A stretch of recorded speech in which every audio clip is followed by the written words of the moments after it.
মহিলাদের সিজদা দেওয়ার নিয়মটা বলুন, আর সিজদা দেওয়ার সময় পেট উরুর সাথে লেগে থাকলে কি নামাজ হবে কিনা? অবাধ্য সন্তানকে বাধ্য করার কোনো উপায় আছে কি? অসুস্থতার কারণে কেউ অযাচিত লোম 40 দিনের মধ্যে পরিষ্কার করতে অক্ষম হলে কি নামাজ আদায় হবে? নামাজ সূরা ফাতিহার পর আরেকটা সূরা পড়ার আগে বিসমিল্লাহ পড়া কি আবশ্যক? তাহাজ্জুদ নামাজ কি ঘর অন্ধকার করে পড়তে হবে? এর কোনো ভিত্তি আছে কি? পিরিয়ড অবস্থায় মৃত ব্যক্তির কাছে যাওয়া যাবে কিনা? ঋণ পরিশোধের জন্য কিছু একটা আমল বলুন। জিকির ও ছোট ছোট দোয়া পাঠ করার সময় কি টেনে টেনে পড়তে হবে? মানুষ মারা গেলে মাইকিং করা জায়েজ আছে কিনা? বাথটাবে গোসল করতে প্রয়োজন থেকে অতিরিক্ত পানি খরচ হয়, এটা গোসল করলে কি পানি অপচয়ের গুনাহ হবে? টয়লেটে যাওয়ার সময় মাথায় ঘোমটা দেওয়া কি আবশ্যক? আহাদনামা পড়া যাবে কিনা? মুখের তিল বা আঁচিল উঠানো কি হারাম? মৃত ব্যক্তির জন্য হাফেজ ডেকে কোরআন খতমা মিলাদ দিলে মৃত ব্যক্তির কোনো লাভ হবে? কোরআন ধরে ওয়াদা করার পর সে ওয়াদা ভঙ্গ করলে কি পরিণতি হতে পারে? ফজর নামাজের আজানে আসসালাতু খায়রুম মিনান নাওম বলার সময় আমরা উত্তরে কি পড়ব? আমাদের দেশে সচরাচর দেখা যায় মৃত ব্যক্তিকে গোসল দেওয়ার পর গোসল দেওয়ার স্থানে 41 দিন পর্যন্ত কাউকে যেতে মানা করা হয়। সেখানে সন্ধ্যাবেলা 41 দিন পর্যন্ত আগরবাতি বা মোমবাতি জ্বালানো হয়। এটা কি শরীয়ত সম্মত? গর্ভবতী মেয়েরা যদি ব্যাক পেনের কারণে বসে নামাজ আদায় করেন তাহলে কি সঠিক হবে? দুশ্চিন্তা থেকে মুক্তির উপায় কি? প্রতিবন্ধী শিশুরা কি বাবা মায়ের পাপের ফসল? ওযু করার পর প্রাইভেট অর্গানে হাত স্পর্শ করলে কি ওযু ভেঙে যাবে? মৃত ব্যক্তির গোসল দিয়ে টাকা নেওয়া জায়েজ আছে কিনা? মন থেকে হিংসা দূর করার উপায় কি? অনেক সময় হাজব্যান্ডকে রাগ করে গজব দিয়ে ফেলি, পরে আফসোস লাগে, এতে কি গজব হাজব্যান্ডের উপরে পড়বে? টিভিতে নাটক শিরকের দৃশ্য দেখলে শিরকের গুনাহ হবে কি না? যেসব নারীর সন্তান প্রসবের 40 দিনের পরেও রক্ত প্রবাহ বন্ধ না হয় তারা কিভাবে বাদবন্দি করবেন?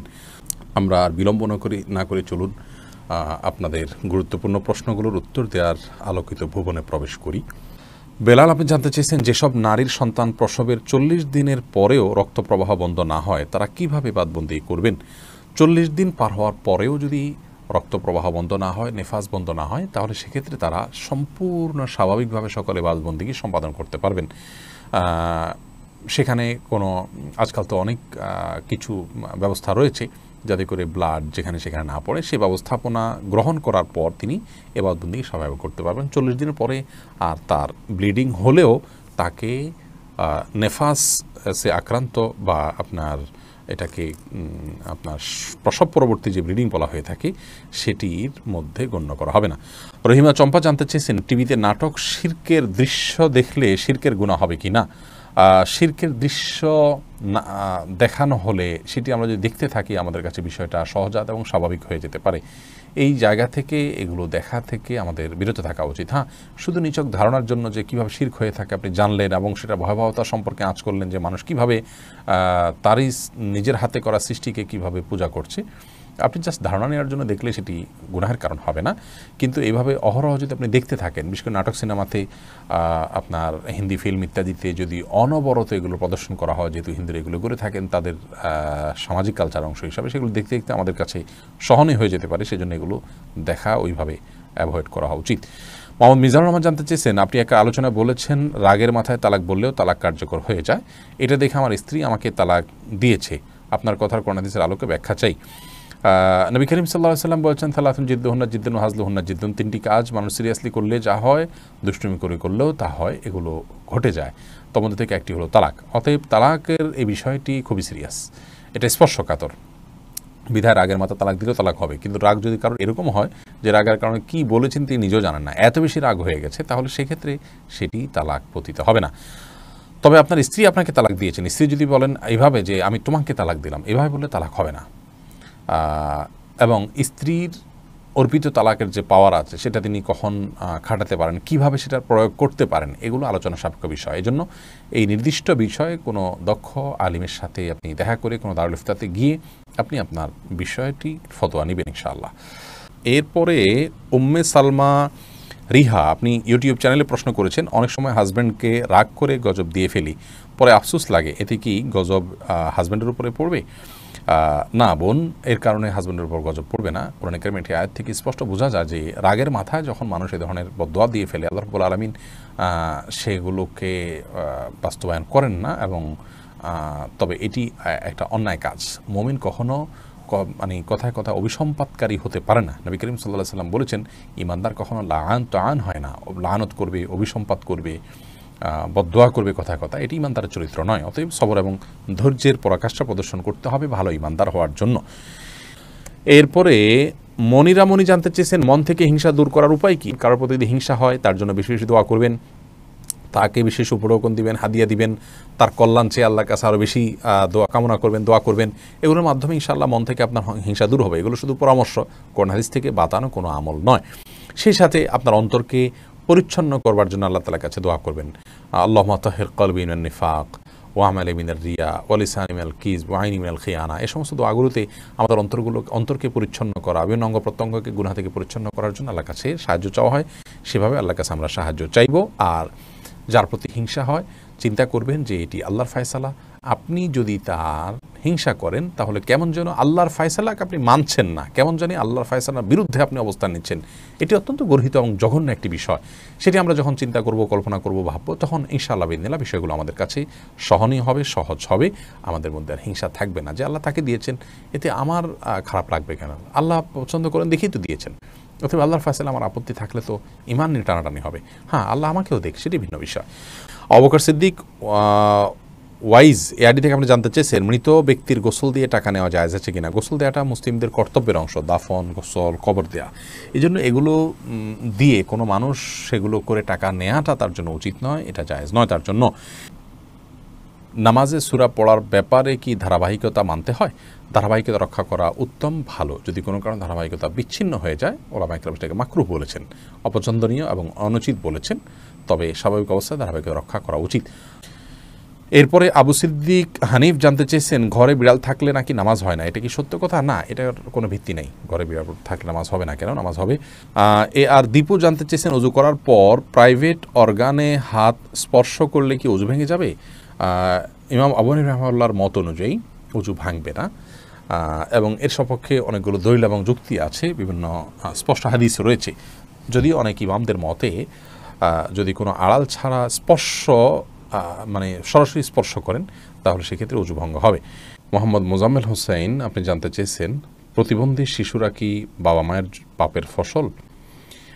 প্রতিবন্ধী শিশুরা কখনোই বাবা বা মায়ের কিংবা বাবা মা উভয়ের কোনো পাপের ফসল হতে পারেন না। আল্লাহ রাব্বুল আলামিনের অমোঘ বিধান হলো একজনের পাপের প্রায়শ্চিত্ত আরেকজনকে করতে হয় না, একজনের পাপের বোঝা আল্লাহ রাব্বুল আলামিন আরেকজনের উপরে চাপান না। বাবা মা যদি পাপ করে থাকেন তো তাদের পাপ তাদেরকে পাবে, তাদের পাপের কারণে সন্তান প্রতিবন্ধী হবে এমন কোনো কথা ইসলামী শরীয়ত অ্যালাউ করেন। এটা সম্পূর্ণ ভুল এবং কুসংস্কারাচ্ছন্ন একটি বিশ্বাস। এই বিশ্বাস থেকে আমাদেরকে বেরিয়ে আসতে হবে যদি কারোর মধ্যে বিশ্বাস থাকে। বরং প্রতিবন্ধী শিশু, এই শিশু আল্লাহ তাআলার পক্ষ থেকে মা বাবার জন্য অনেক বড় পরীক্ষার বিষয়। তারা যদি এটিকে সবরের সাথে, ধৈর্যের সাথে প্রতিপালন করেন তাহলে ইনশাআল্লাহ বিদিন আল্লাহর কাছে তারা মহা পুরস্কার পাবেন। এ বিষয়ে আমরা মুসনাদ আহমদের একটি হাদিস পাই, তিরমিজির একটি হাদিস পাই। নবী সাল্লাল্লাহু আলাইহি ওয়াসাল্লাম বলেছেন যে একজন ইমানদারের নিজের প্রতি আল্লাহ তাআলা তাকে পরীক্ষা ফেলেন, তার মধ্যে বিপদ দেন তার শরীরের মধ্যে, অর্থাৎ রোগবালাই দিয়ে। আবার কখনো তার সন্তানকে দিয়ে তাকে আল্লাহ তাআলা পরীক্ষা করেন। আবার কখনো সম্পদের মধ্যে কোনো প্রকার ক্ষয়ক্ষতি দিয়ে আল্লাহ তাআলা পরীক্ষা করেন। হাদিস থেকে বোঝা যায় যে সন্তানের মধ্যে কোনো প্রকার ক্ষয়ক্ষতি হওয়া, সন্তান বিকলাঙ্গ হওয়া কিংবা প্রতিবন্ধী হওয়া, এগুলো সবগুলো আল্লাহ তাআলার পক্ষ থেকে পরীক্ষা। আর এই পরীক্ষা যদি কেউ সবর করতে পারেন এবং আল্লাহ তাআলার এই পরীক্ষায় উত্তীর্ণ হওয়ার চেষ্টা করেন, আল্লাহর সিদ্ধান্তকে মেনে নেন এবং এই কষ্টকে সহ্য করেন আল্লাহ তাআলার ফয়সালার প্রতি সন্তুষ্টির কারণে, তাহলে আল্লাহ রাব্বুল আলামিনের সাথে এই ব্যক্তি সাক্ষাৎ করবে কিয়ামতের ময়দানে এমত অবস্থায় যে তার কোনো গুনাহ থাকবে না। হাদিসটি তিরমিজিতে বর্ণিত হয়েছে। অন্য আরেকটি হাদিসে আসছে নবী সাল্লাল্লাহু আলাইহি ওয়াসাল্লাম বলেছেন ইন্না আইজামাল জাযাই মা আইজামিল ওয়ালা, নিশ্চয়ই আল্লাহ রাব্বুল আলামিনের পক্ষ থেকে পরীক্ষা যত বড় হবে তার জন্য পুরস্কারও তত বড় হবে। অতএব কোনো বাবা মা যদি প্রতিবন্ধী সন্তান জন্ম দেন তাহলে তাদের জন্য এটি অনেক বড় পরীক্ষা, তাদের প্রতিদান আল্লাহর পক্ষ থেকে অনেক বড় হবে ইনশাআল্লাহ বিদিনা, যদি তারা সবর করতে পারেন। মুসনাদ আহমদের এক বর্ণনায় এসছে যে নবী সাল্লাল্লাহু আলাইহি ওয়াসাল্লাম বলেছেন কোনো ব্যক্তি যখন অসুস্থ হয়, রুগ্ন হয় বা তার শরীরে কোনো ত্রুটি থাকে, কোনো প্রকার প্রতিবন্ধকতা থাকে, তখন আল্লাহ রাব্বুল আলামিন ফেরেশতাদেরকে বলেন যে আমার বান্দা যতটুকু আমল করতে পারে এই তার প্রতিবন্ধকতা নিয়ে সেটুকু তোমরা লিপিবদ্ধ করো তার জন্য। এরপরে তাকে যদি আমি সুস্থতা দিয়ে দেই তাহলে তো যেটুকু তার অসুস্থতা ছিল, প্রতিবন্ধকতা ছিল, সেগুলো থেকে এটি কাফারা হয়ে গেল এই কষ্ট সহ্য করার কারণে। তার কোনো গুনাহ, ভুল, ত্রুটি, বিচ্যুতি ইত্যাদি থাকলে সেগুলো আল্লাহ কাফারা দিয়ে দিবেন। আর যদি সেই ব্যক্তি অবস্থায় মৃত্যুবরণ করে, তবু আল্লাহ তাআলা তার প্রতি অনুগ্রহ করবেন, রহমত করবেন এবং তাকে মাগফিরাত নসিব করবেন। অতএব বিকলাঙ্গ হওয়া এটা কোনো দোষের বিষয় নয়। আর সন্তান বিকলাঙ্গ হলে সেটা বাবা মার পাপের ফসল, এই কথাটি মূর্খতা সুলভ কথা, এর সাথে কোরআন হাদিসের কোনো সম্পর্ক নেই। জাকারিয়া হাসান জানতে চেয়েছেন দুশ্চিন্তা থেকে মুক্তির উপায় কি? দুশ্চিন্তা থেকে মুক্তির সর্বপ্রধান উপায় হলো আল্লাহ রাব্বুল আলামিনের সাথে কথা বলা। মানুষ দুশ্চিন্তাগ্রস্ত অবস্থায় যদি কোনো শক্তিশালী কোনো ব্যক্তির সাথে শেয়ার করতে পারেন, তাহলে কিছুটা নির্ভার ফিল করেন। আর আল্লাহ রাব্বুল আলামিনের চাইতে শক্তি ধরার কেউ নেই, তিনি কাদির, সব কিছু করতে তিনি সক্ষম। অতএব আপনার দুশ্চিন্তা দূর করবার জন্য আল্লাহর সাথে কথা বলুন, সলাতে চলে যান, বিশেষ করে সিজদায় গিয়ে আল্লাহর সাথে দীর্ঘ সময় কথা বলুন, তাহাজ্জুদে উঠে যান এবং আল্লাহর সাথে কথা বলুন। কোরআনে কারীমের বিভিন্ন অংশ আপনি তেলাওয়াত করুন খুব ধীরে ধীরে, তেলাওয়াত শুনুন খুব ধীরে ধীরে, দেখবেন ইনশাআল্লাহ অন্তরের মধ্যে আপনি প্রশান্তি অনুভব করবেন। আলা বিযিক্রিল্লাহি তাতমাইন্নুল কুলুব, আল্লাহ বলেছেন অন্তর প্রশান্ত হয় আল্লাহর স্মরণে। অতএব আল্লাহর স্মরণ করা মুখে, অন্তরে, কোরআন তেলাওয়াতের মাধ্যমে, সলাতের মাধ্যমে, এগুলোর মাধ্যমে ঈমানদারের অন্তরকে আল্লাহ তাআলা প্রশান্ত করে থাকেন। আল্লাহর দিকে যত বেশি ধাবিত হবেন, যত আল্লাহর সাথে সম্পর্ক গাঢ় করবেন, যত আল্লাহর সাথে সম্পর্ক নিবিড় করবেন, যত আল্লাহর সাথে কথা বলবেন, তত বেশি ইনশাআল্লাহ বিদিনা দেখবেন অন্তর প্রশান্ত হবে এবং দুশ্চিন্তা থেকে আপনি রক্ষা পাবেন। দুশ্চিন্তা, এটাকে অনেক সালাফ বলেছেন জুনদুম মিন জুনুদিল্লাহ, আল্লাহ তাআলার বাহিনী সমূহের মধ্যে থেকে একটা বাহিনী দুশ্চিন্তা। এটা দিয়ে আল্লাহ রাব্বুল আলামিন অনেক মানুষকে শাস্তি দিয়ে থাকেন, অনেককে পরীক্ষা করে থাকেন। অতএব এইরকম পরিস্থিতিতে আল্লাহর কাছেই রুজু হওয়া, এটাই হলো সবচাইতে বড় উপায়। অতএব ভরসা আল্লাহ তাআলার প্রতি করা এবং আল্লাহর দিকে রুজু হওয়া, আল্লাহর দিকে ধাবিত হওয়া, এটা হলো দুশ্চিন্তা দূরের সবচেয়ে বড় উপায়। যে ব্যক্তি আল্লাহর প্রতি তাওয়াক্কুল করবেন, তাকে খুব বেশি দুশ্চিন্তা গ্রাস করার কথা নয়। আল্লাহর উপর ভরসা করবে ইমানদার, যে ইনশাআল্লাহ আমার অভিভাবক আল্লাহ তাআলা, তিনি দেখছেন, তিনি দেখবেন।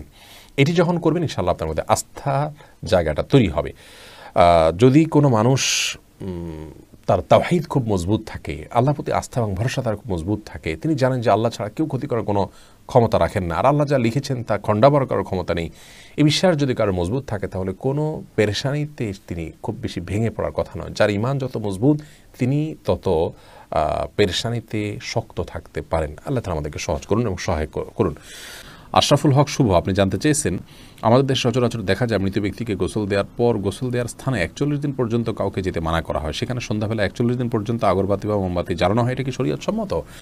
কোনো জায়গায় মৃত ব্যক্তিকে গোসল দেওয়া হলে সেখানে এই প্রথাটি আমাদের সমাজে অনেক ক্ষেত্রেই প্রচলিত আছে, যে আগরবাতি বা মোমবাতি ইত্যাদি সেখানে আপনার জ্বালানো হয় এবং সন্ধ্যাবেলা 41 দিন পর্যন্ত এই কাজটি করা হয়। কেউ সেখানে যেতে চাইলে নিষেধ করা হয়। এটি সম্পূর্ণ কুসংস্কার এবং এ ধরনের বিশ্বাসগুলো শিরকি বিশ্বাস, কুসংস্কারচ্ছন্ন বিশ্বাস। এর বেশিরভাগই এসছে হিন্দু সমাজ থেকে। একজন মুসলমানের এই সমস্ত কুসংস্কারকে বর্জন করা উচিত। যেখানে গোসল দেওয়া হবে সে জায়গার বিশেষ কোনো বিধান নাই, সেটা অন্য 10টা জায়গার মতোই একটি জায়গা। মাহমুদুল হাসান ভূঁইয়া, আপনি জানতে চেয়েছেন ফজর নামাজের আজানে আসসালাতু খায়রুম মিনান নাওম বলার সময় আমরা উত্তরে কি পড়ব? এক্ষেত্রে জমহুর ফোকাহা বা বেশিরভাগ ইমামগণের মত হলো সদাকতা ও বারারতা। আসসালাতু খায়রুম মিনান নাওম মানে হলো সলাত বা নামাজ, এটা ঘুম থেকে উত্তম। এটি যখন মুয়াজ্জিন বলবেন তখন তাকে বলতে হয় সদাকতা অবারার্তা, অর্থাৎ হে মুয়াজ্জিন তুমি সত্য বলেছো এবং ভালো বলেছো, ভালো কাজ করেছো। এই কথা বেশিরভাগ ফোকাহা একরাম বা জমহুর ফোকাহা একরাম বলতে বলেছেন মুয়াজ্জিনের জবাবে, এবং একটি রেওয়ায়েতে এটি এসছে, যদিও রেওয়ায়েতটা সনদকে অনেক মুহাদ্দিসগণ যঈফ বলেছেন। আর এই কারণে অন্য একদল উলামা একরাম বলেন যে আসসালাতু খায়রুম মিনান নাওম যখন বলবো আমরা, মুয়াজ্জিন যখন আসসালাতু খায়রুম মিনান নাওম বলবে, আমরাও আসসালাতু খায়রুম মিনান নাওম বলবো। এর কারণ হলো যে আসসালাতু খায়রুম মিনান নাওম এই বাক্যটি মুয়াজ্জিনের বাক্য, আর এক্ষেত্রে নবী আলাইহিস সালামের সাধারণ যে নির্দেশনা বুখারী মুসলিমে আসছে যে ফাকুলু মিসলা মা ইয়াকুল ইযা সামি'তুমুন নিদা, যখন তোমরা মুয়াজ্জিনের আযান শুনবে ফাকুলু মিসলা মা ইয়াকুল মুয়াজ্জিন, তখন মুয়াজ্জিন যা বলবে হুবহু তোমরা তা বলো। শুধুমাত্র হাইয়া আলাস-সালাহ হাইয়া আল ফালাহর মধ্যে নবী আলাইহিস সালাম ওই হাদিসে লা হাওলা ওয়া কুওয়াতা ইল্লা বিল্লাহ বলতে বলেছেন। অতএব দুইটা বাদে বাকি সবগুলোতেই ওই হাদিসের সাধারণ যে নির্দেশনা সেটা অনুযায়ী আসসালাতু খায়রুন মিনান নওম শুনলে আসসালাতু খায়রুন মিনান নওম অর্থাৎ হুবহু এটা অনুকরণ করার নির্দেশনা দিয়ে থাকেন। এসেছে রুবেল, আপনি জানতে চেয়েছেন আইডি থেকে নামাজে দাঁড়ানোর পর নাকি ডান পায়ের বুড়ো আঙ্গুল নাড়ানো যায় না, এটা কি সত্য? না, এরকম কোনো কথা আমাদের জানা নেই, প্রয়োজন হলে নাড়ানো যেতে পারে। তানজিনা বেগম জানতেছেন কোরআন ধরে ওয়াদা করার পর সে ওয়াদা ভঙ্গ করলে কি পরিণতি হতে পারে? কোরআন ধরে ওয়াদা করা এটা ওয়াদা করার পদ্ধতি নয়, ওয়াদা এমনিই হবে। আল্লাহর নামে শপথ করতে চাইলে মুখে বলবেন আল্লাহর নামে আমি শপথ করছি, এটা হলো শপথের সঠিক পদ্ধতি। তানজিমা খানম জানতে চেয়েছেন আহাদনামা পড়া যাবে কিনা। আহাদনামা নামে যেটি প্রচলিত আছে আমাদের বিভিন্ন ওজিফার বই গ্রন্থগুলোতে বইতে আমরা পাই, এই আহাদনামা পড়ার কোনো নির্দেশনা কোরআন সুন্নাহ আমাদেরকে দেয়নি। আমাদেরকে ইবাদতবন্দি করতে হবে সুন্নাহ অনুসারে, নবী আলাইহিস সালামের বাতানো পদ্ধতি অনুসারে আল্লাহ তাআলা তাকে মডেল দিয়েছেন, তাকে ফলো করতে হবে। এর বাইরে মনগড়া কোনো কিছুকে ইবাদত হিসাবে আমাদের করা উচিত নয়। তৌফিকুল ইসলাম জানতে চেয়েছেন বাথটাবে গোসল করতে প্রয়োজন থেকে অতিরিক্ত পানি খরচ হয়, এটা গোসল করলে কি পানি অপচয়ের গুনাহ হবে? অপচয়ের বিষয়টি আসলে ভ্যারি করে ব্যক্তির বা কোনো সমাজের লাইফস্টাইলের উপরে। আমরা আজকাল গোসলে যে পানিটা ব্যবহার করি, এমনিতে আপনার টেপে যে গোসল করি অথবা শাওয়ারে যে গোসল করি, সেটাও কিন্তু নবী রাসূলুল্লাহ সাল্লাল্লাহু আলাইহি ওয়াসাল্লাম বা সাহাবায়ে কেরাম যে গোসলে পানি ব্যবহার করতেন তার তুলনায় বহুগুণ বেশি। সেদিক থেকে তাকালে এটাকেও অপচয় বলতে হয়। মূলত যেহেতু আমাদের এখন লাইফস্টাইলটা এই রকম যে আমরা আপনার এভাবে গোসল করি বা এই সিস্টেম আমাদের সমাজে রয়েছে, তো এর মধ্যে থেকে যতটুকু সম্ভব আমাদেরকে অপব্যয় বা অপচয় করার থেকে বেঁচে থাকার চেষ্টা করতে হবে। ধরুন আপনি বাথটাবে গোসলের জন্য যতটুকু পানি লাগে ততটুকু পানি ব্যবহার করলেন, এরপরেও প্রয়োজনে অপ্রয়োজনে আপনি টেপ ছেড়ে দিয়ে রাখলেন, সেটা অপচয় হবে। কিন্তু যতটুকু আপনার প্রয়োজন হবে ততটুকু ব্যবহার করলে ইনশাআল্লাহ বিদিনিল্লাহ অপচয়ের গুনাহ হবে না। এনামুল হক ইনাম জানতে চেয়েছেন টাক মাথায় উপরি চুল লাগানো জায়েজ আছে কিনা। টাক ঢেকে আপনার চুল আছে এটি প্রকাশ করা, এটা এক ধরনের আপনার প্রতারণা বলা যেতে পারে, এটি করা অনুচিত এবং একজন ইমানদারের এটি আদর্শ নয় যে আমার যা নাই সেটা আমি মানুষের মানে প্রকাশ করলাম। মোশাররফ এসকে আপনি যদি অন্য কোনো কারণ থাকে, আপনি রোদে থাকতে হয়, সেখানে আপনি অসুস্থ বোধ করেন, তাহলে আপনি মাথায় কোনো কিছু দিয়ে রাখবেন, কিন্তু আপনার চুল নেই কিন্তু আপনি চুল আছে সেটি প্রকাশ করছেন, এটি অনুচিত এবং একজন ইমানদারের জন্য শোভনীয় কোনো কাজ নয়। মোশাররফ এসকে জানতে চান শোনা যায় যে মুছে লেগে যাওয়া কোনো খাবার খাওয়া হারাম, এটা কি সত্য? না, এটা সত্য না। মুছে যদি খাবার লেগে যায় সেটা হারাম হয়ে যায় এমন না, তবে এটি অস্বাস্থ্যকর, অনুচিত কাজ, অবশ্যই অনুত্তম কাজ। লিজা সামিনা ইয়াডি থেকে আপনি জানতে চেয়েছেন রাতের বেলা আয়না দেখা অনেক অমঙ্গলজনক মনে করে, কিছু বলুন। রাতের বেলায় আয়না দেখাকে অমঙ্গলজনক মনে করাটা সম্পূর্ণ কুসংস্কার, ইসলামী শরিয়ার সাথে এর কোনো সম্পর্ক নেই। রাতের বেলায় আমরা আয়না দেখলে এর পেছনে কোনো অমঙ্গল নাই, আপনি রাতে দিনে যে কোনো সময় আয়না দেখতে পারেন। সোনিয়া আক্তার জানতেছেন জিকির ও ছোট ছোট দোয়া পাঠ করার সময় কি টেনে টেনে পড়তে হবে? কোরআনে কারিমের সময় যেরকম মদ এবং গুন্নাহ লক্ষ্য করে পড়তে হয়, দোয়া দরুদ যখন আমরা পাঠ করব তখন আমাদেরকে ঠিক একইভাবে মদ বা গুন্নাহ করে পড়তে হবে, এমন কোনো বাধ্যবাধকতা নেই। বরং তখন আমরা স্বাভাবিক যে আরবি অক্ষর উচ্চারণের নিয়ম আছে সেগুলো ফলো করে যদি করে যাই এবং মদগুলোকে সেভাবে আমরা না টানি, তাতেও ইনশাআল্লাহ বিদিনিল্লাহ জিকির বা দোয়া পাঠ করা বিশুদ্ধ হয়ে যাবে। এমনি সালাহুদ্দিন জানতে চেয়েছে নামাজরত অবস্থায় প্রসাবের ফোঁটা বের হলে কি করণীয়। নামাজরত অবস্থায় যদি পেশাবের ফোঁটা বের হয় তাহলে সেটা নামাজ ছেড়ে দিতে হবে এবং কাপড় লাগিয়ে সে অংশ ধুয়ে ফেলতে হবে এবং নাপাক দূর করে টিস্যু ইত্যাদি দিয়ে পানি দিয়ে তারপরে উজু করে তাকে নামাজ পড়তে হবে। আর যদি এটা তার অনবরত বের হতে থাকে এবং 4 রাকাত নামাজের মধ্যে 4 রাকাত নামাজ পড়তে যে পরিমাণ সময় লাগে ধরুন 8-10 মিনিট, এই সময়টুকুও তিনি ফ্রি হন না বা মুক্ত থাকেন না, এর মধ্যেও তার পেশাব এসে পড়ে তার ইচ্ছায় অনিচ্ছায়, এরকম যদি হয় তাহলে সেক্ষেত্রে তার জন্য ওই অবস্থায় সালাত চালিয়ে যাওয়া জায়েজ আছে, কারণ তার পুরো সালাতের ওয়াক্ত জুড়ে কয়েক ঘন্টা জুড়েই অনবরত আসতে থাকে। আর যদি এরকম না হয়, শুধু ওই সালাতের মধ্যে এসছে, তাহলে তার সালাত ছেড়ে সেটিকে পরিচ্ছন্ন করে এসে সালাত আদায় করতে হবে। কোরআন আলো থেকে জানতে সোনিয়া আক্তার জানতে চেয়েছেন মহিলাদের সিজদা দেওয়ার নিয়মটা বলুন, আর সিজদা দেওয়ার সময় পেট উরুর সাথে লেগে থাকলে কি নামাজ হবে কিনা। জি, নামাজ হবে, নামাজ হবে না। নারী পুরুষের সালাত নিয়ে যে মত পার্থক্য আছে এটাকে আমরা অনেক বড় করে দেখি, বিষয়টা এরকম বড় কিছু না। আপনার এখানে যারাই ইখতিলাফ করে থাকেন জাস্ট এখানে পদ্ধতির উত্তম অনুত্তমের বিষয়টা, নামাজ হওয়া না হওয়ার কোনো ইখতিলাফ এখানে নেই।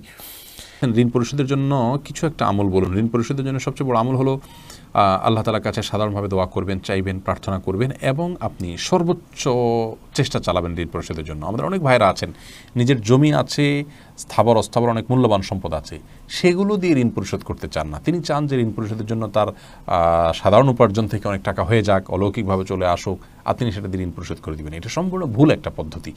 আপনার ঋণ পরিশোধ করাটা আপনার জন্য ফরজ, এটা বান্দার হক। অতএব আপনার জমি থাকলে, সম্পদ থাকলে এগুলো বিক্রি করে আপনি ঋণ পরিশোধ করবেন এবং সেগুলো বিক্রি করার অপশন থাকলে বিক্রি করবেন। সেগুলো সব ধরে রেখে আপনি চাইবেন যে আল্লাহ তাআলা অলৌকিকভাবে আপনাকে টাকা দিয়ে দিক, সেটা দিয়ে আপনি পরিশোধ করবেন। এটা সম্পূর্ণ দুনিয়ার প্রতি আমাদের মোহ আছে এবং ঋণ পরিশোধের গুরুত্ব আমরা বুঝি না, সেটা স্পষ্টভাবে প্রমাণ হয় এমন একটি বিষয়। বিধায় এমনটি করা উচিত না। সেই সাথে ঋণ পরিশোধের জন্য কিছু দোয়া আছে, আল্লাহুম্মা কফিনি ফিনি বিহালালিকা আন হারামিকা ওয়াগনিনি বিফাদলিকা আম্মান সিওয়াক। আরও কিছু দোয়া আছে, ইউটিউব বা ফেসবুকে সার্চ দিলে আমাদের অনেকগুলো ভিডিও আছে, দেখে নিতে পারবেন। সেগুলো আপনি আল্লাহর কাছে সাধারণভাবে পাঠ করবেন, ইনশাআল্লাহ সেই দোয়াগুলো পেশ করবেন। সামিয়া ফেরদৌস জানতে চেয়েছেন, তাহাজ্জুদ নামাজ কি ঘর অন্ধকার করে পড়তে হবে? এর কোনো ভিত্তি আছে কি? তাহাজ্জুদের নামাজ এটা আমরা ঘর অন্ধকার করে, লাইট বন্ধ করে পড়তে হবে, এর কোনো ভিত্তি নেই।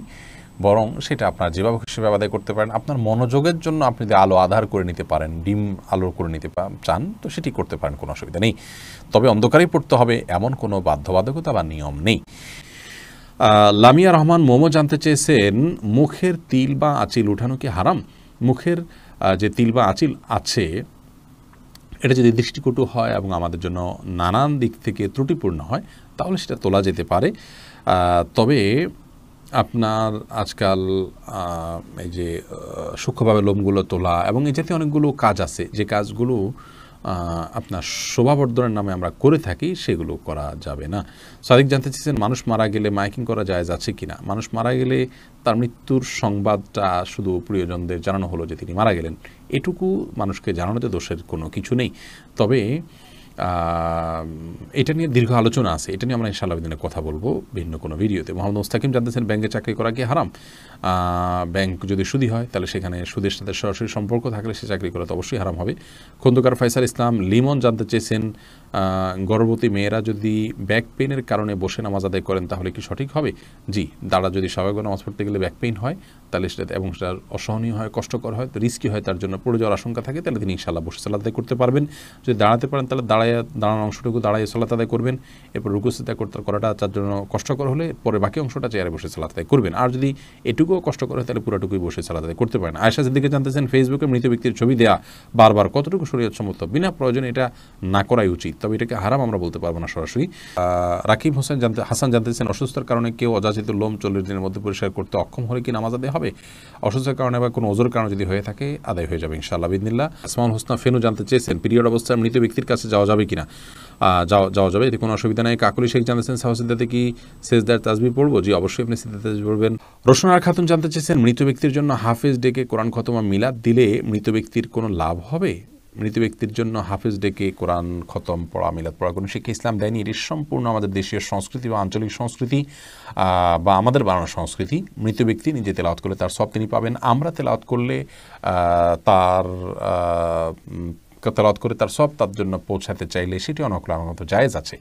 কিন্তু হাফেজ বা হুজুরদেরকে ডেকে এনে তেলাওয়াত করানো এবং তার জন্য পেমেন্ট করা, যেটা আমাদের দেশে প্রচলিত আছে, এটি ইসলাম শরীয়তের দৃষ্টিকোণ থেকে জায়েজ কাজ নয়। যেটি করছেন এবং যিনি করাচ্ছেন সবাই গুনাহগার হবেন। এরপরে রাশেদ আপনি জানতে চেয়েছেন, অবাধ্য সন্তানকে বাধ্য করার কোনো উপায় আছে কি? অবাধ্য সন্তানকে বাধ্য করার জন্য ছোটোবেলা থেকেই তার সাথে সেভাবে ইসলামিক যে আপনার ইসলামের যে নির্দেশনা আছে একজন প্যারেন্টসের জন্য, প্যারেন্টিংয়ের বিষয়ে, সেগুলোকে লক্ষ্য করা উচিত। তাকে সালাতের নির্দেশ দেওয়া, নিজের সালাতে অভ্যস্ত করা, ভালো পরিবেশ দেওয়া, এগুলো না করে এরপরে বড় হওয়ার পরে অলৌকিক কোনো পদ্ধতিতে তাকে আপনি বাধ্য করে ফেলবেন, এরকম কোনো সুযোগ নেই। তারপরেও আপনি তাকে সৎসঙ্গ দিলেন, নেককারদের সোহবতে নিলেন এবং তার জন্য আল্লাহর কাছে মনে প্রাণে দোয়া করলেন, আবার দোয়া সন্তানের জন্য কবুল হয়। এইরকম বিভিন্ন উদ্যোগের মাধ্যমে আপনি তাকে সৎপথে আনতে পারেন, বাধ্য করতে পারেন। তানি ইসলাম জানতে চেয়েছেন, টয়লেটে যাওয়ার সময় মাথায় ঘোমটা দেওয়া কি আবশ্যক? এটা উত্তম এবং ভালো। অনেক উলামা ইকরাম উন্মুক্ত মাথায় যাওয়াটাকে মাকরুহ বলেছেন। পরাজিত মনে নামাজ সূরা ফাতিহার পর আরেকটা সূরা পড়ার আগে বিসমিল্লাহ পড়া কি আবশ্যক? না, আবশ্যক না, সুন্নাহ। পড়া ভালো, উত্তম। কাকলি শেখ সুন্নাহ, পড়া উচিত, না পড়লে গুনাহ হবে না। কাকলি শেখ জানতেছেন বাজনা বাজানো ছাড়া ঘরের মধ্যে যেখানে কোনো নন মাহরাম নেই সেখানে কি গান গাওয়া যাবে? শুধু খালি গালা যদি গানের অর্থ খারাপ না হয় গেতে পারেন, গাইতে পারেন, সে মানুষ সামনেও গাইতে পারেন, বিশেষ করে মানে মাহরামদের সামনে মহিলারা।